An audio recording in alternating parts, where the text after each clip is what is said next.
Welcome back to the Oakland Basketball Notebook. My name is Neal Ruhl, the voice of the Golden Grizzlies. And after the show this guy put on last Friday, we got to sit down with Zion Young at 9 of 9 from behind the three-point line on Friday night against Detroit Mercy. And Zion, we got a couple things we want to get into here today. But first and foremost, man, 9 of 9. You set a new school record, most consecutive three-pointers made in a game. What's it like? I know people talk about it all the time. Take us through what it's like being in the zone. I would imagine you were in the zone, right?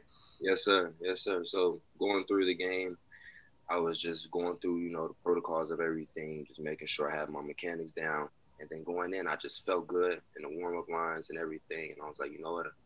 First one falls, I'm just going to keep going. And then once I went in, the first one glassed off the it banked and hit the three. I was like, oh, man. Then Campy came in. Was like, it could be your day. And this switch came on. I was like, all right, it's time. And then after that, it was just rhythm. Everything was just flowing. Did that take you back maybe to the playgrounds in Chicago and coming up through Simeon and stuff like that? And you got to make the shots to keep the court, right? Oh, yeah.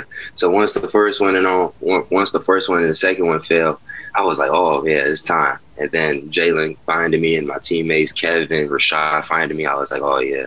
It's going to be the game. And you put on a show. There's no question about that. And Zion, you and I have had this conversation in the past. You continue to assimilate, and you and I check in with each other every couple of weeks or so. And I ask you how it's going, and you're like, I'm getting it more. I got one coming for you. And I wouldn't expect a 9 of 9 from behind the 3-point line. But do you feel that though, Zion? Do you feel like you're getting more comfortable and you're starting to fit in better? And, I guess the ceiling's only going to get higher and higher, right? Yes, sir. Yes. Each game, starting to develop, figure out what's going on in the game. So when I'm coming in, I'm figuring out what's my role, what's the defense offering. And once I see how the defense is playing and the different assets that are offered within the offense and the defense that they're given, I just go from there. And that day they was playing zone, and the only way to get them out of zone is if you shoot them out of it. So read that through the lens of what they was doing, and then did what I had to do.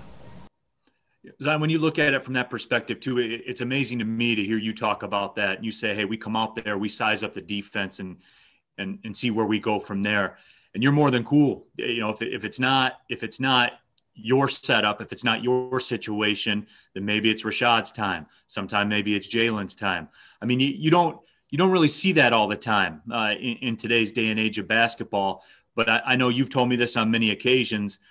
If you get a win, man, you're good with everything, right? Yes, sir. As long as we win, man, that's all that matters to me.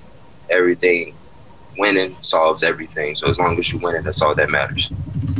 Talking with Zion Young here on the Notebook. So Zion, before we get out of here, I do have to ask you, you and PJ, I see you guys playing one-on-one all the time. Now that's Chicago, that's the Bronx, New York City.